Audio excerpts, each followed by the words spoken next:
Welcome everyone to the Peer150 webinar series. I am Mike Kaiser, co-founder of the Peer150, and today I'm joined by Marissa Waldman, CEO at Leaderology, and Eric Hutcherson, Chief People and Inclusion Officer at Universal Music Group. We were scheduled to have Jackie Welch from the New York Times on the panel today, but unfortunately she had some last-minute travel and that couldn't be avoided, so she will not be joining us today.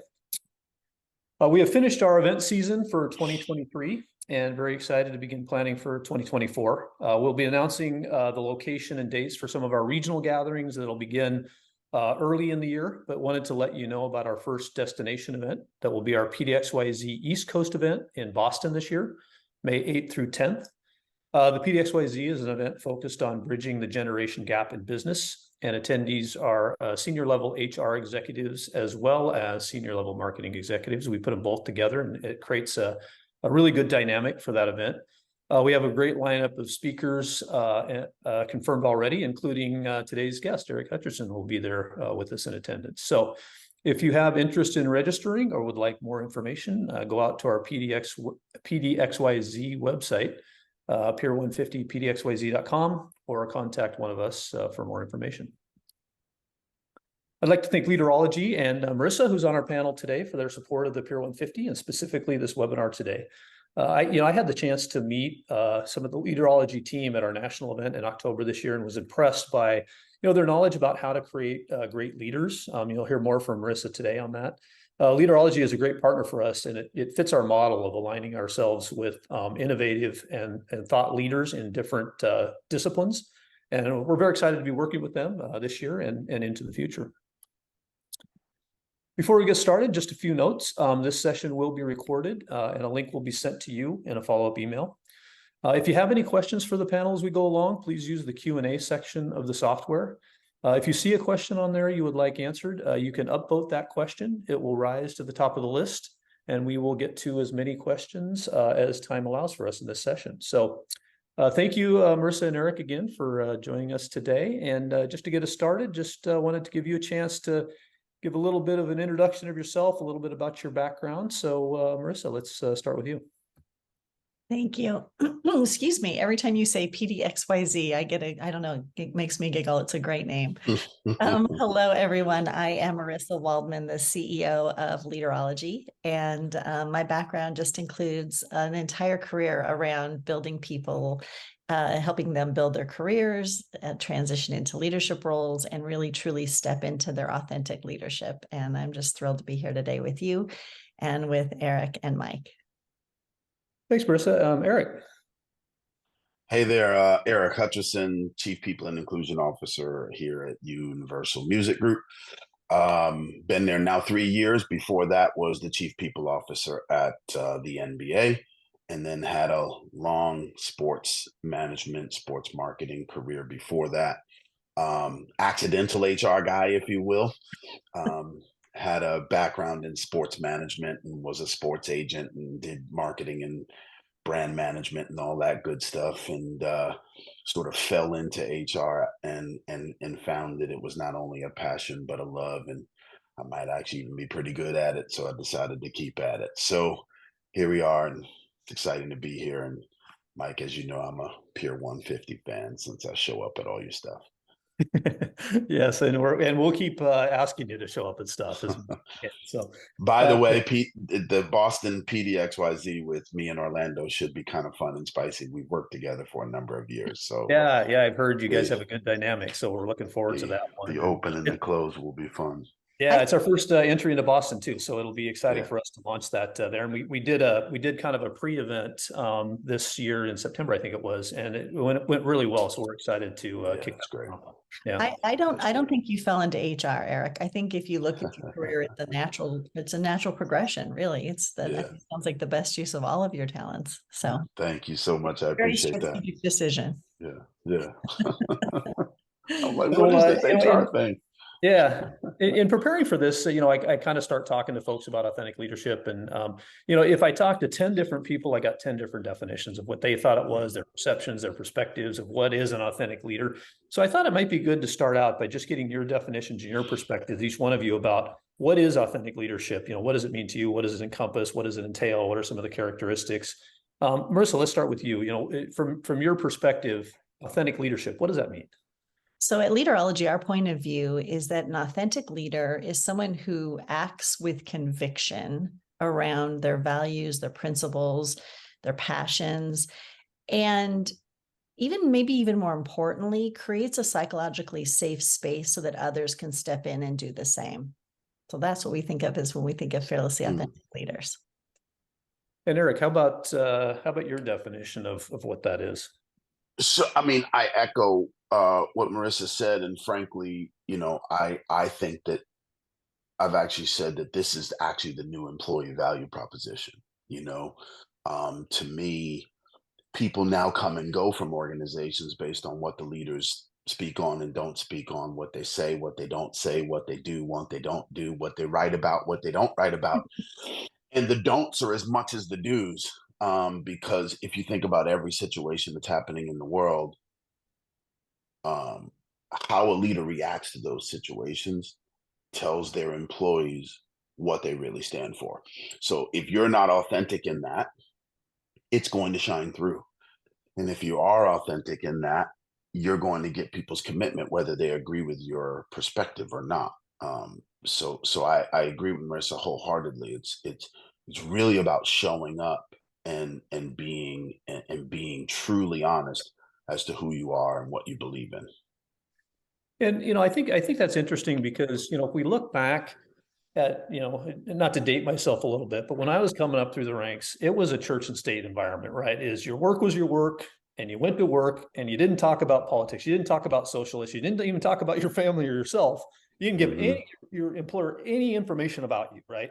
And when you went home, you didn't talk about your work more for the most part. You kind of did your thing. It was totally separated. Obviously, those lines have grayed a lot and melded together, right? So Marissa, the question is, what is the role of the organization with respect to social responsibilities and making those statements about what's happening in the world and creating that perspective for employees? Well, I think it's up to the organization, right? So there are no right or wrong ways for an organization to choose to behave. If they are here for the business side of things and don't want to get involved, that's up to them. However, when an organization puts their toe in the water and makes a statement, then the employees and the customers are going to demand that they put their actions where their money is. In 2010, the Supreme Court extended the First Amendment to include corporations through the Citizens United push. And what followed from that was just a flood of money into the political system.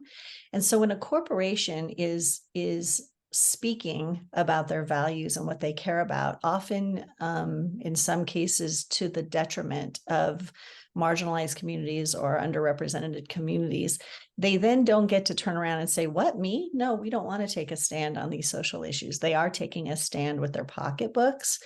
So they don't have to do anything. I'm not saying that they do, but when they do, they don't get to stand back and gaslight people into saying, and by saying, we don't take a stand, when they actually are through their pocketbooks out the back door with political contributions. But to the first part of your question, I do think corporations have an obligation to create a psychologically safe environment for their employees so that people can show up authentically and bring their best selves to work.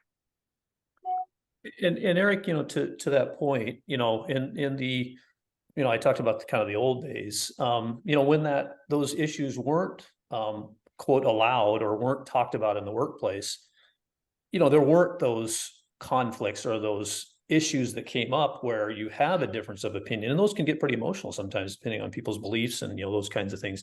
That's gone away a little bit, so there's some pluses and minuses to this, right? So what's your thoughts on kind of creating those types of social responsibility statements that organizations are doing, and then trying to manage culture within that and make sure that everybody does feel included and belongs and all that?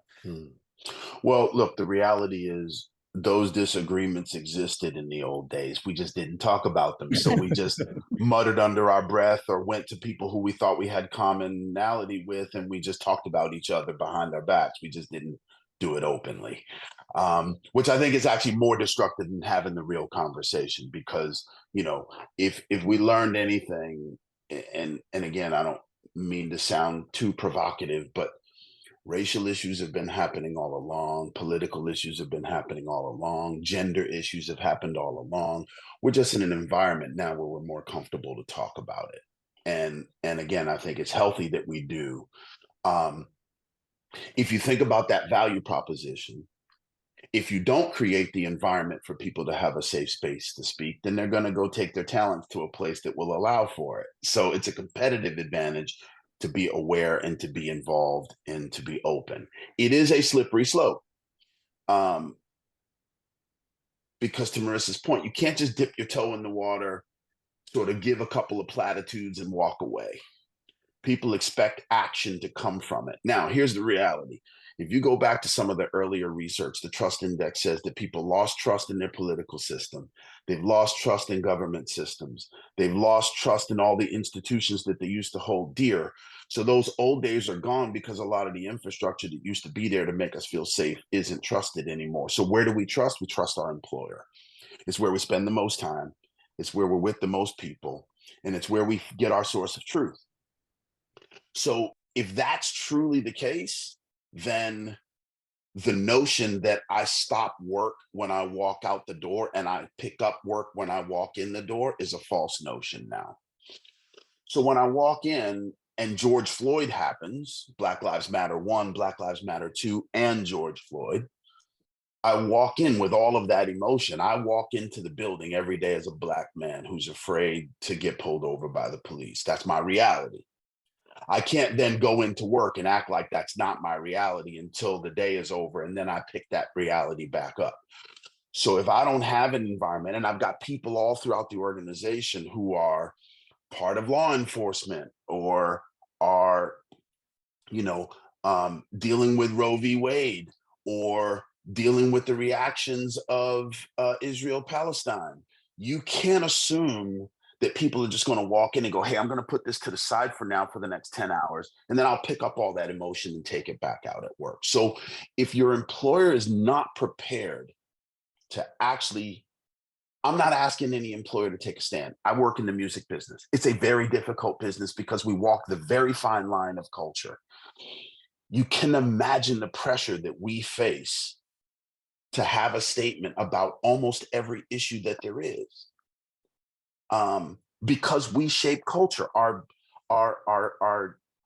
mission is to shape culture through the power of artistry. So the expectation is that we are on the front lines of these issues.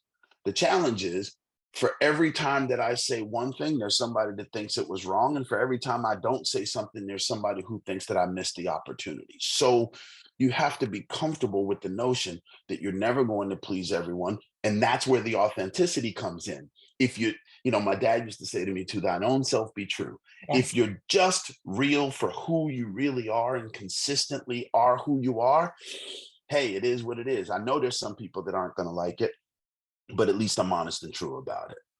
And that's great. Go ahead, Marissa. I just want to build on that. And Mike, to your point where you talked about the old days. Well, the old days, there was a cookie cutter view of what leadership was, right? And those days are over. And so there is no cookie cutter. We need to bring our authentic selves to work. We are spending more time at work than we've ever before. And as Eric said, there's a lot of power. Corporations hold an enormous amount of power. And as I always like to say, as Spider-Man's uncle said, with great power comes great responsibility. And we have to step into that power. We have to recognize that we have it as leaders and support our employees so that they can do the same. Or we're going to lose that top talent. And that's the truth. The war on talent is over. Talent won. And if we want to retain top talent, people who are bringing innovative, great ideas, we've got to let them have the opportunity and the platform to be authentic. That's particularly true in today's world because the generation, all right, so let's say we have 5 generations of people in the workforce, right? So we know that there's a generation that is like, hey, we built the place. It's perfect. Leave it as it is. We know what we're doing. It was all good. And you need to do it the way I did it. There's a generation of people that sit in the middle, and maybe it's 2 generations that are like, hey, there's a big world out there and I'm willing to be flexible to learn new ways of working. And then there's this group of people that are coming into the workforce now that are like, look, this is what I need. This is how I need it to be. If you can't do that, that's cool. I'll go someplace that can. And by the way, if I don't find it anywhere, then I'll just create my own. Or given COVID, and I'm cool sitting on the sidelines as well for a little while. So for the first time, I think talent understands to a large degree that they need us more than we need them. And so you better stand up and be prepared to be flexible for what your employee needs, not only in the social issues, but in the way that the organization works, in the culture that you provide, in the openness and transparency with which you communicate with them, because people have expectations that this is the place that I get my source of truth. And if I don't feel comfortable that that's what it is, then I'll go find some place that I feel more comfortable. And I think that that's really true. When people slam Gen Z or millennials, I'm always surprised because it's just not my experience. I think that that whole generation, like many generations before, are smart and talented and innovative and are questioning and are pushing and are growing.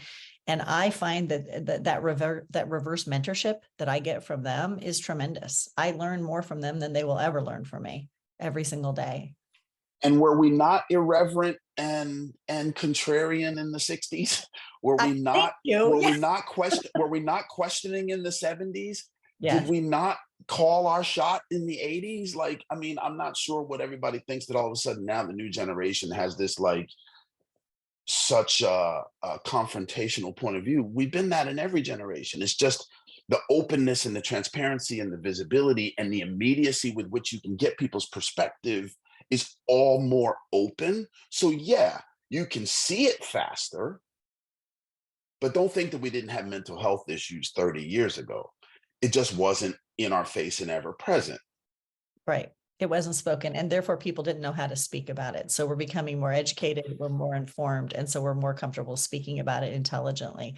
There's chat going on in the chat about talent needs us more than we need them. I think it's the reverse. I think, Eric, you flipped it when you said it. I think that we need talent. We need them more than they need us. Yes, exactly.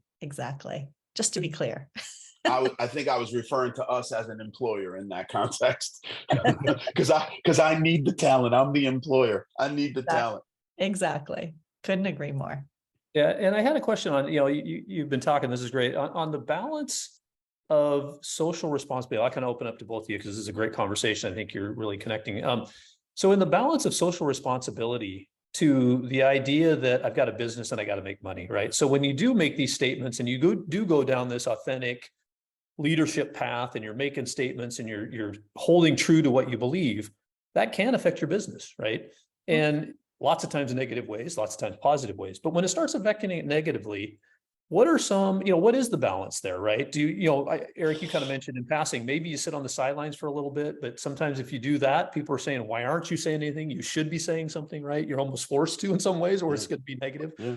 Any thoughts on how you do balance that and still remain authentic to what you're trying to accomplish? It's not super easy. I mean, I'll take you back to a little bit of my history. So I'm at the NBA, and Daryl Morey, who was the general manager of the Houston Rockets at the time, says we stand in solidarity with Hong Kong. And it cost us billions of dollars because at that point, China decided that we were going to cancel the China game, that we were going to take all signage of the NBA down. We were off of CCTV for almost 2 years, and it cost us loads and loads and loads of money.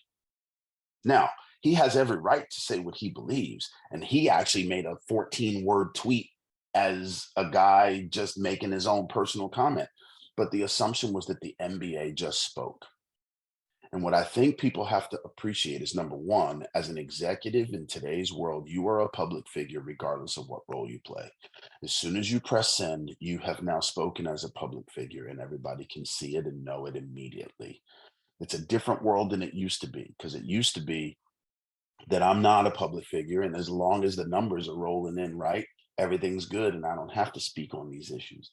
But now that's different. The second thing with respect to that is people hold you accountable to what you say and what you do. And so I was proud of Adam Silver at the time because he said, look, Daryl Morey, we believe in free speech. Daryl Morey has the right to say whatever he wants to say, and we support that. Secondly, I also recognize that with that comes consequences, and we are going to have our business be impacted. But we have to make a choice. Do we really believe in free speech or do we not? Because if we believe in free speech, except for when it's going to be inconvenient, then I know what kind of leader you are. And I think that's the thing that people have to appreciate. You can't stand by your values when it's easy, but then you don't stand by your values when it's inconvenient, because then I know your values are simply up for sale. And Michael Jordan had, sort of a famous quote: Republicans wear sneakers too, right? Because they were asking him to weigh into the political world and he didn't want to. And they were asking him in particular, as a Black man, to stand in solidarity with a lot of the issues that were happening at the time. And he said, look, if I do that, I'm going to cut off half of my constituency. Now, he made a decision and he got a lot of blowback for it because they felt like in the role that you play, you have a responsibility to take a stand on behalf of a bunch of other people. And what he said was, unfortunately, I disagree. I am a basketball player. Prominent one, visible one, maybe even the best one, but I'm a basketball player. I'm not a politician. In today, that was in the 80s and the 90s. In today's world, that wouldn't fly. In today's world, that wouldn't fly. LeBron James can't sit on the sidelines and say nothing. They expect him to make a comment. They expect him to have a point of view because they actually believe LeBron's point of view, maybe even more than they believe some of our politicians' point of view. So, we live in a world now where that celebrity and that media entity, prominent people and CEOs and executives are media entities in and of themselves now.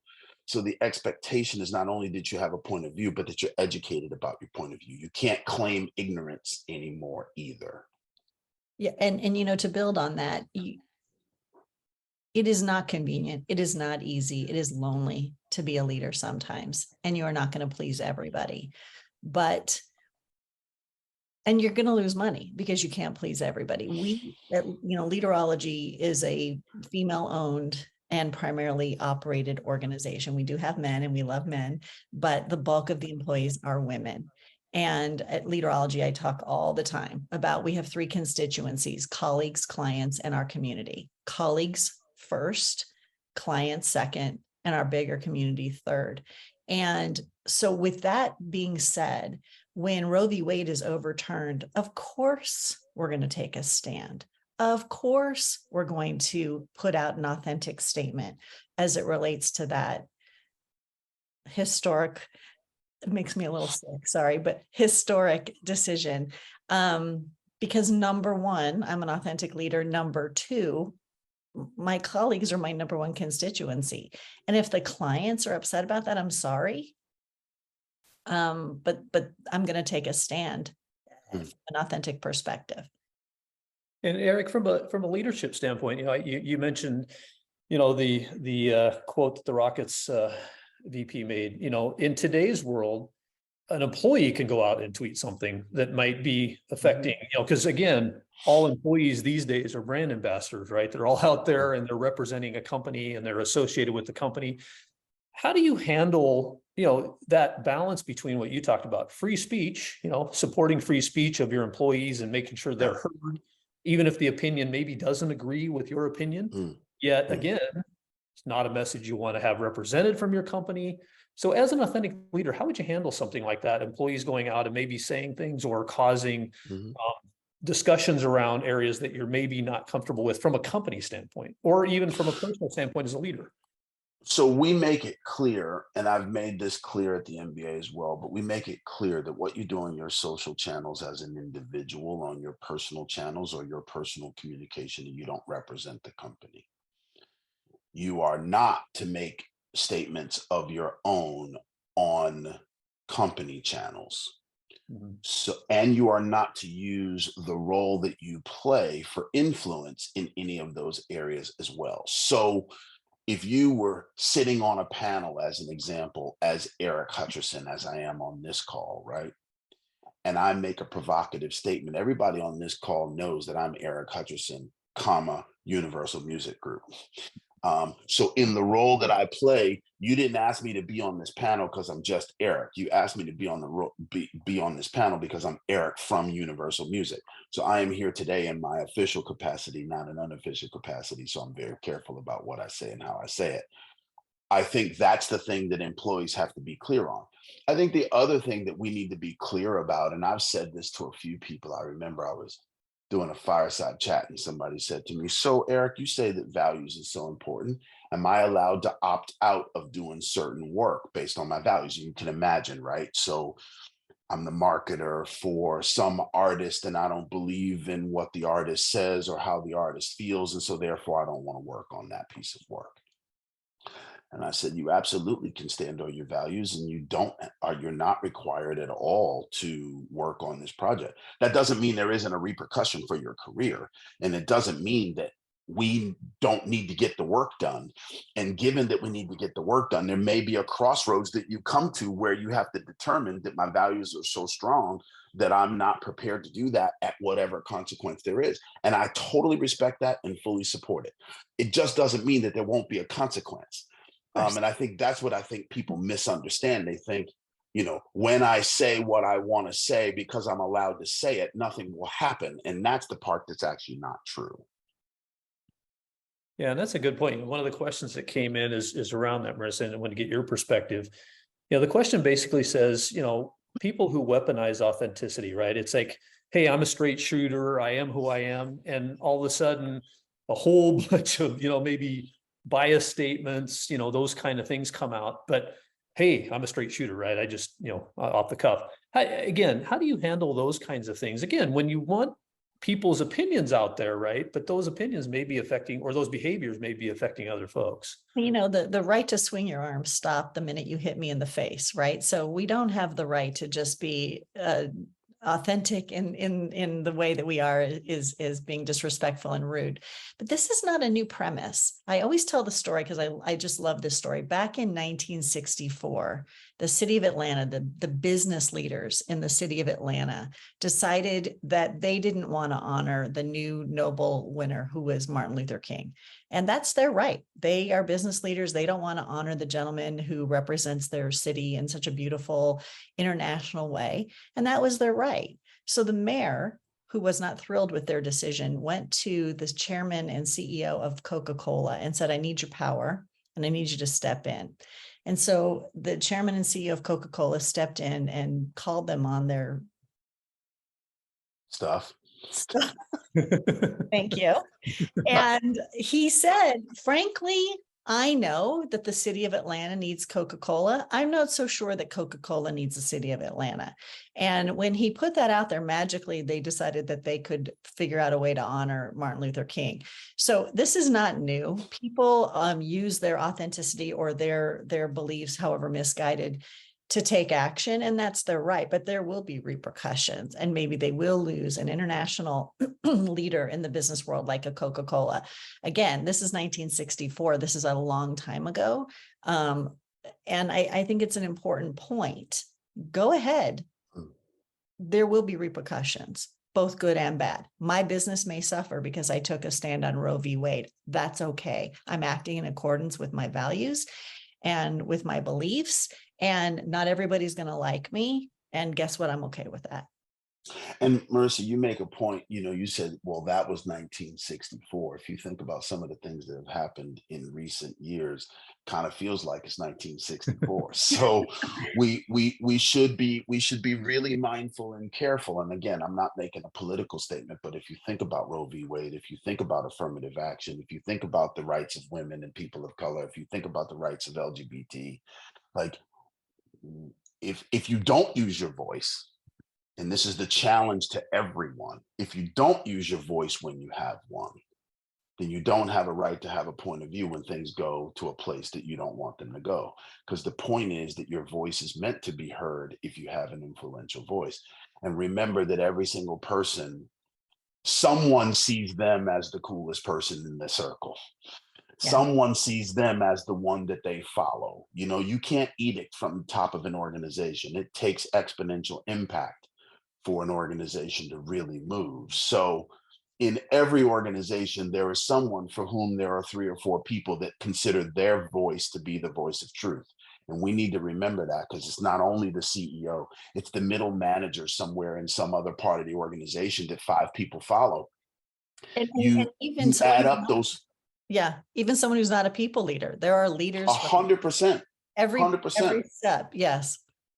Actually, the culture carriers are the ones that have more influence than the people leader, because I say what I say because I'm supposed to say it. I'm the head of HR guy, right?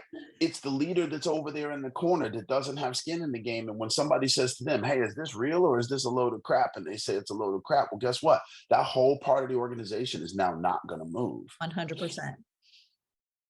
And Eric, to kind of talk about that a little bit, I think a chat came in earlier, which is something that always comes up, right? Is, you know, HR in many people's mind is considered a system of the company, right? They're representing the company. They're not really out for me. You know, they're not really gonna, you know, look at my situation and help me out. They're just, you know, kind of the legal portion of the organization.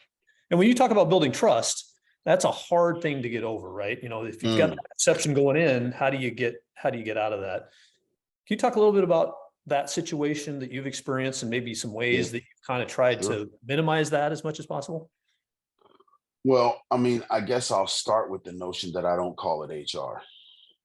And I purposely moved away from that. You know, we went from personnel, which it had a particular indication or inclination of what personnel meant.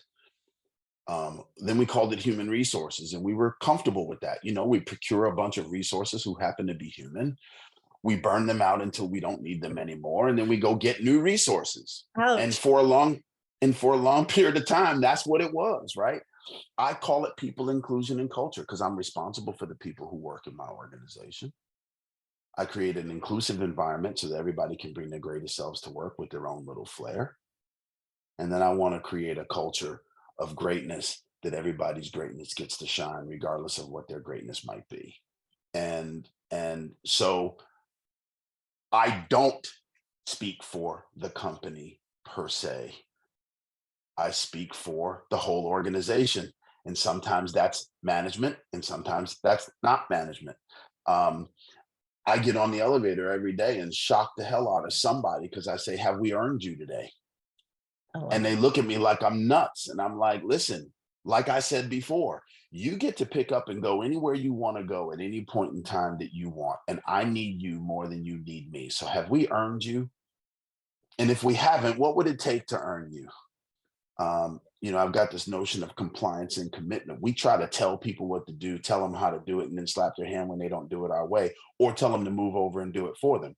That's how you get compliance. I'll do exactly what you say when you say it, but no more, no less. If I get on the elevator and ask 10,000 people, have we earned you today? I'm going to get commitment. Right. I'm going to get somebody who is there because they want to be there, because they want to be a part of it, and because they're willing to grow and contract and fight with me, not just because I told them to. And I think that humble, authentic, direct approach is like golden. No one's leaving that. They're going to tell you, actually, no, today was not a good day. I'm not happy. They'll be honest with you because you're being vulnerable with them. I love it. Yeah. And Mike, you've heard me say this before, but I think every one of us has greatness in us, but not everybody deserves to have our greatness. And if everybody that we interact with understood that the 4 questions you should answer for yourself as to whether or not people deserve to have your greatness: am I proud of the company I work for? Am I proud of the people I work with? Am I proud of the work that I get to do? And am I pleased with the value that I give and get? Marissa said it at the beginning. If you're not proud of the company you work for, you will leave it because you don't want to say you work for a company you're not proud to say. If you don't believe that these people are your people, you're going to leave it because people come and go because of the people, not because of the name. If you don't feel like you're doing higher order work that is something beyond just the paycheck, you are going to eventually get a better paycheck. And if you don't think that these people actually care about you and deliver value to you and that you get value back, then you're going to find another place. And you should, because if you can't say yes to those 4 questions, you should actually go to a place that can.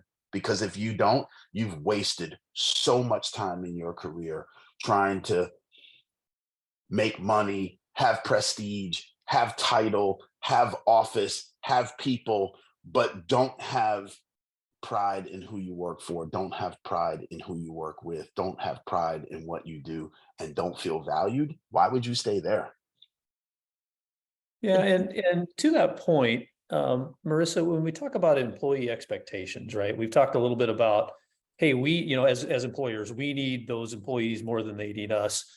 Employee expectations have increased dramatically over the past probably 5-7 years, right? There's a lot of expectations from organizations, and obviously, when you have, let's say 100 employees, their expectations are going to be all over the board. And as an organization, you can't meet all of those expectations, right? But you want to try to obviously meet the expectations of as much as you can to keep those good employees and all that kind of thing. Can you talk a little bit about, again, it's a balance, right? Is the balance of employee expectations versus your organization and the direction you want to go as an organization. Can you talk about that balance and how you manage that a little bit? I think it goes back to being authentic and straight with regard to the values of the organization and what we're all about, what our pillars are, what our values are. We talk a lot about being bold, genuine, invested, excellence always in all ways.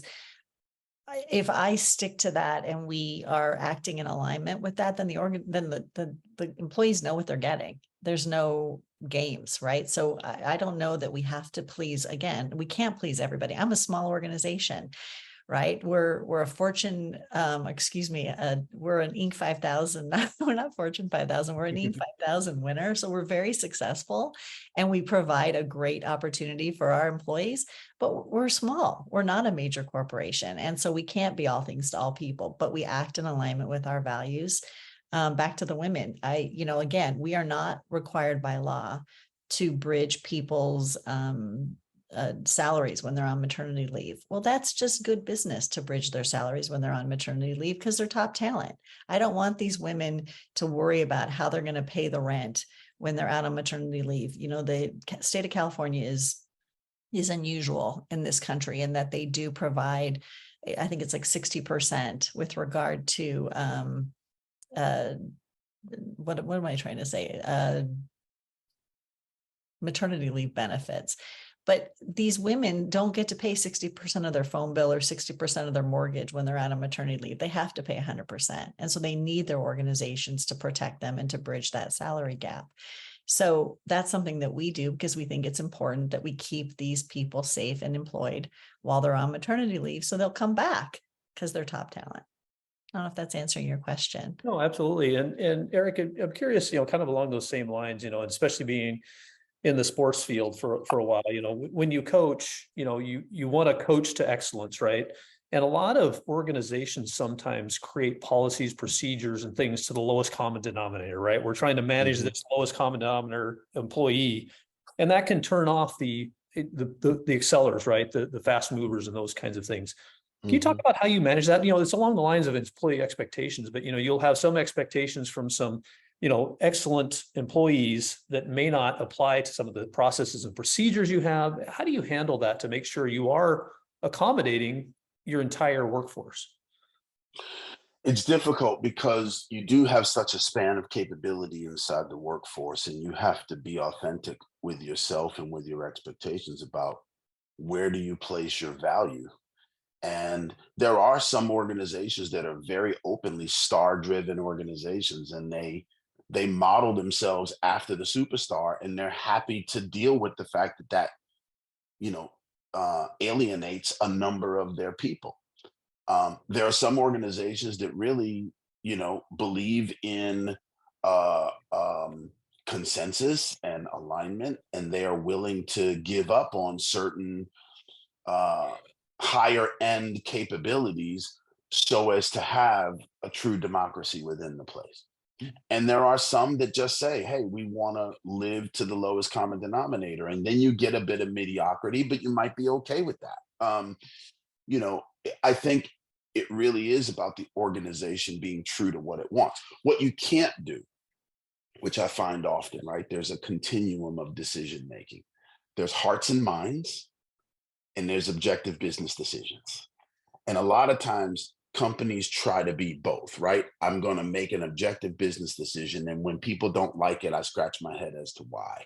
Or I make a hearts and minds decision because I want to be liked, but then I'm scratching my head as to why I didn't get the outcomes and the ROI that I was looking for. We have to be clear about where we are on that continuum, because those decisions do have ramifications one way or the other. And sometimes it's about performance hierarchy, and sometimes it's about involvement and inclusion. In both cases, the most important thing is, what is the outcome that we're looking for, and what is the reaction I'm trying to get, and therefore where on that continuum do I make my decision? You're talking too strategically. Well, and I think, Marissa, along those same lines, conformity is, it happens in organizations, right? Organizations like structure, conformity, and those kinds of things. And when you're talking about authentic leadership and people being able to voice their thoughts and have that whole world, that's a huge culture change for a lot of organizations. Can you talk a little bit about what you've seen out there? Maybe how do you start that transformation from an organization that says, this is how we do it, this is how we do things, to, hey, maybe here's a new way to lead and a new way to create culture. We all know transformational culture is probably the hardest thing anybody can do. What are some, at least initial steps that you've seen that might be helpful? I think it needs to be done slowly and carefully. I'm not saying that you come in like a bull in a china shop and really shake things up unless it needs to be, and dangerous and illegal things are taking place. But Eric talked earlier about these culture champions, people who are going into the organization and are leading the way, regardless of their title. We did a whole panel with Hoy Scott, who's the SVP of HR at NBC Universal. She's an incredible woman, and she partnered with the Anti-Recidivism Coalition to work with the formerly incarcerated and to bring them into NBC Universal, number one, as interns, and then finally as full-time employees.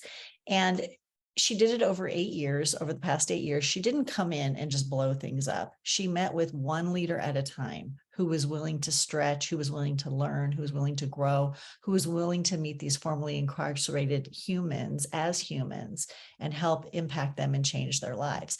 So she moved that whole culture very, very slowly. We have another client that we work closely with, Fortune 140, who was not a coaching culture. And they had some fearlessly authentic leaders who wanted to really start moving the organization towards more of a coaching culture. You have to do that slowly but surely. You don't pick somebody to coach for the first time who's a problem child, who breaks things, who people don't like. You start with someone who's already a star, and you show that coaching is a positive and that we're moving in this direction. There's a lot of great work that's going on right now out there with regard to fearlessly authentic leadership. And I think that our whole purpose is to normalize that and to champion it in corporate America, not nonprofits, not even in the arts where it's more accepted in the norm, but in corporate America, where people are not necessarily known to be stepping outside of the box, and they are much more accustomed to being a cookie cutter. We want to normalize fearlessly authentic leadership. Representation of that will matter, and people will then be bold enough and step into that too. Mm. And Eric, I'm curious about your perspectives on changing culture. I know you've done some of that.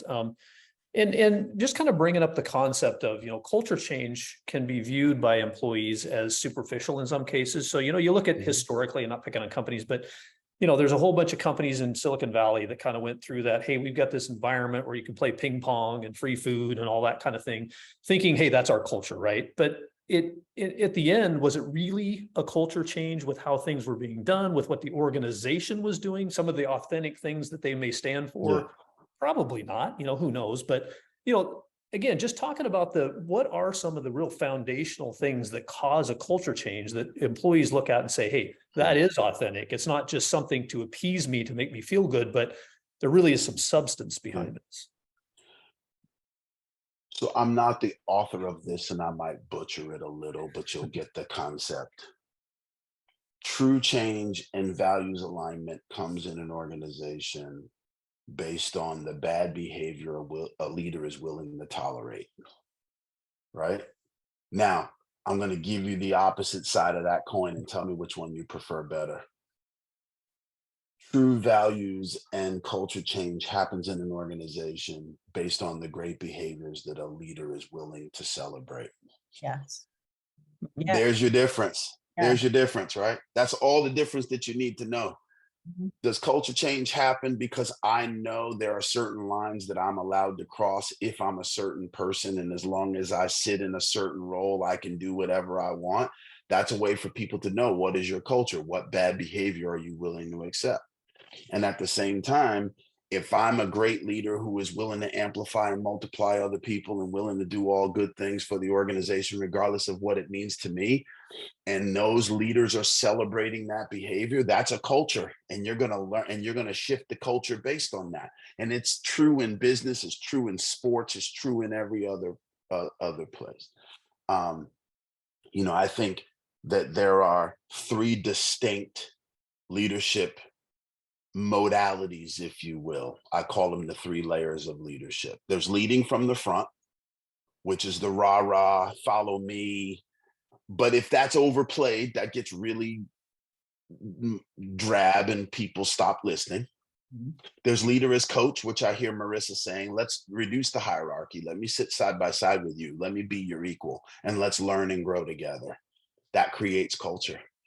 And then there's the guiding hand. I'm the leader who sits in the background, and I'm willing to just move barriers and move boulders and open doors. And you don't know how the door opened, it just opened. And I'm not looking for the credit as the leader. I'm looking to amplify the people that are in my charge. And that's my leadership modality. So I think we all have all three of those. I think we all need to exhibit all three of those, but any one of those three played too much will hurt your culture. And so whether it's those leadership layers, or whether it's what behaviors you'll tolerate or what behaviors you'll celebrate, you can create culture simply by the way that you operate as a leader. All people want to know is, what are the rules, and are you going to be consistent with them when the time comes of inconvenience? That's what people want to know, right? Everybody's a good leader when they've got the hammer in their hand. As long as I can decide how much you get paid or when you stay or go or whatever else, of course I can be a leader then.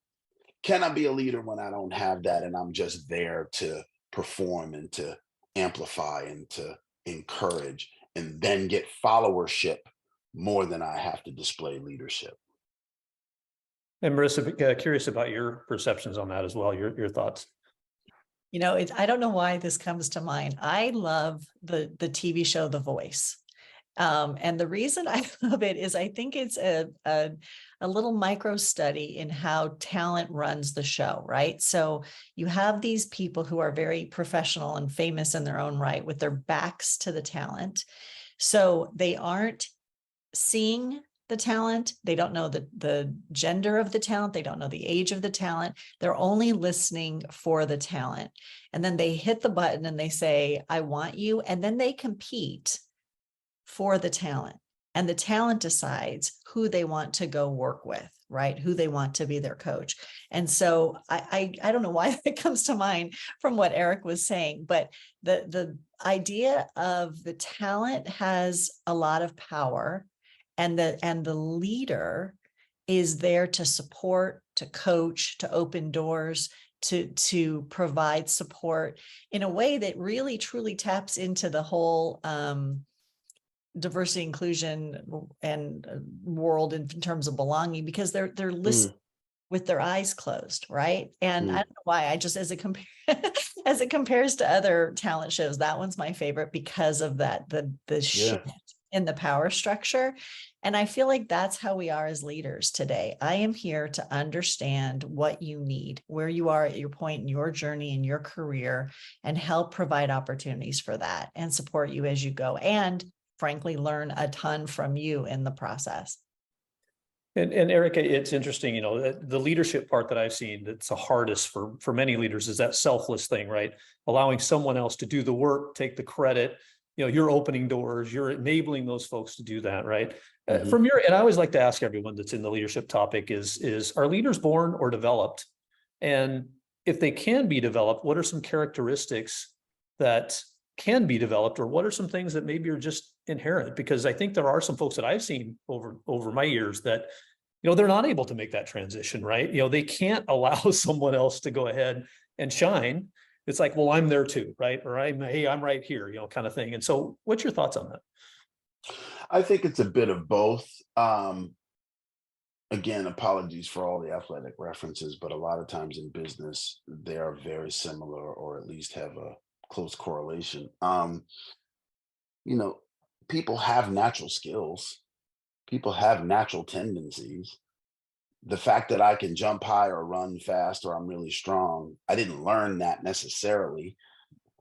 However, if I don't practice and leverage those skills, they're not usable. And I might be able to have them, but they're not really applicable. And so I think the same holds true from a leadership perspective. You might have certain natural leadership capabilities and tendencies, but it's a craft that is practiced. It's a craft that is managed, and over time you get good at it when you are consistent and have discipline. You know, if you go to the gym every day and work out every day, you will get good at something. If you work at your leadership craft every day and take it seriously, you will become good at it. Now, some people just naturally are born that way and they can accelerate their capability faster. But those skills can atrophy if they're not used just as much. So I think it's a little bit of both. Consistency is the key. A leader is the best leader when they're consistent with what they do, even if they're not compelling. Every leader doesn't have to be a great orator. Every leader doesn't have to be a big personality.